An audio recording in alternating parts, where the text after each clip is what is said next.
आपलं एक आजचं सेशन आहे कलर सेशन. मग आता कलर सेशन मध्ये कलर कसे चेंज होतात, हायलाइट करताना आपण कलर कसे चेंज होतात आणि आपला टोन कोणचा, त्यात तो टोन कसा कसा बदलत जातो तर त्याचा नंबर ऑफ कलरिंग दिलेले. आता हा जो आहे तो ब्ल्यू ब्लॅक. आता ब्ल्यू ब्लॅक नंतर कोणता येतो ब्लॅक, नंतर येतो डार्क ब्राऊन, नंतर येतो मिडियम ब्राऊन, नंतर येतो लाईट ब्राऊन, नंतर येतो डार्क ब्लॉन्ड, नंतर येतो मिडियम ब्लॉन्ड, नंतर येतो लाईट ब्लॉन्ड, नंतर येतो व्हेरी लाईट ब्लॉन्ड, नंतर येतो एक्स्ट्रा लाईट ब्लॉन्ड. तर हा ब्लॅक पासून ब्ल्यू ब्लॅक पासून हा नंबर कलर मध्ये आपण ज्यावेळेस आपण हे हायलाइटिंग करतो त्यावेळेस कलर कसा बदलत जातो त्याच्या प्रमाणे हायलाइटिंग करताना आपण जे ब्लॉन्डर आणि जे डेव्हलपर आपण जे वापरतो त्याच्यामुळे आपल्याला कसा टोन बदलत जातो तो टोनचे आपण एक प्रकार दिलेले. आता आपण प्रॅक्टिकल करून बघणार आहे का ब्लॅकचा ब्ल्यू ब्लॅकचा. आता आपण काय करतोय हायलाइट.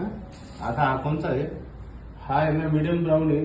हा मिडियम ब्राऊन दिसतो, हा थोडासा मिडियमच्या खालचा आहे, डार्क ब्राऊन आहे आणि हा ब्लॅक आहे. आता याला आपण आहे ना ब्लॉन्डर पावडर घेतली आणि 1:2 पावडर म्हणजे एक चमचाचा आपण ब्लॉन्डर घेतलं तर 2 चमचा आपण काय केलं डेव्हलपर घेतलं. आता हे आपण ऍप्लिकेशन करणार आहे. हा आहे फॉर पेपर. मग रंग प्रक्रिया कशी बदलत जाते हे तुम्हाला समजेल. आता हा आपण काय करणार आहे, हा प्रत्येकाला ऍप्लिकेशन करणार आहे. ऍप्लिकेशन करताना सर्व बाजूनी व्यवस्थित ऍप्लिकेशन करून घ्यायचं. आता ज्यावेळेस आपण जेंट्स किंवा लेडीजचं केस सगळे आपण मागे घेतले. मागे घेतले ही हायलाइट कॅप मानलं. हायलाइट कॅप ही इथून टाकली, इथून टाकली का मागे ना पीट केली.